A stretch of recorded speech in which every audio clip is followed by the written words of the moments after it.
Praise the Lord. கிறிஸ்துவுக்குள் அன்பானவர்களே, இந்த காலை வேளையில் நல் விசேஷங்கள் பகுதி 2 வழியாக உங்களை சந்திப்பதில் மகிழ்ச்சி அடைகிறேன்.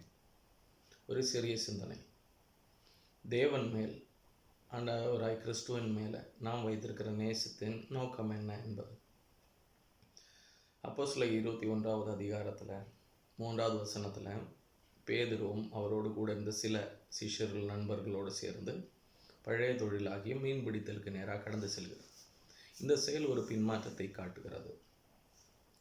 அதாவது ஆண்டவரை மறுதலித்ததுக்கு அப்புறம் அவருக்குள்ளாக உண்டான ஒரு மாற்றத்தை காட்டுகிறது. ஆனால் ஆண்டவராய் கிறிஸ்துவ என்றால்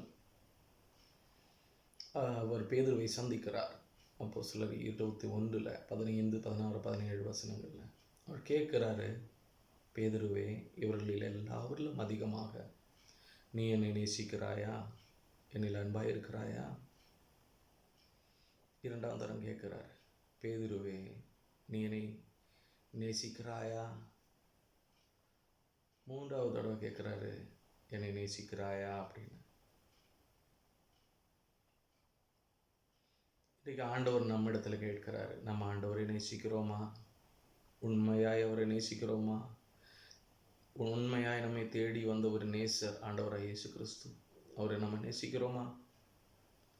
இல்லை தேவைக்காக நம்ம நேசிக்கிறோமா? இல்லை நம்முடைய காரியங்கள் ஆவதற்காக நம்ம நேசிக்கிறோமா? எதற்காக நம்ம ஆண்டவரை நேசிக்கிறோம்? வருத்தம், சஞ்சலம், போராட்டம், பிரச்சனைகள், கடன் தொல்லைகள், இதெல்லாம் ஆண்டவர் மேல் நாம் வைத்திருக்கிற அன்பை குறைத்து கொள்கிறதா? குறைக்கிறதா? தூரப்படுத்துகிறதா? நம்ம பின்வாங்கி போகிறோமா? இல்லை எந்த சூழ்நிலையிலும் அந்த அன்பில் எந்த குறைவும் வரவில்லையா? சிந்தித்து பார்ப்போம், செயல்படுவோம், திரும்பி வருவோமாக. ஆண்டவர் தாமே நம்மை ஆசீர்வதிப்பாராக. ஆமென்.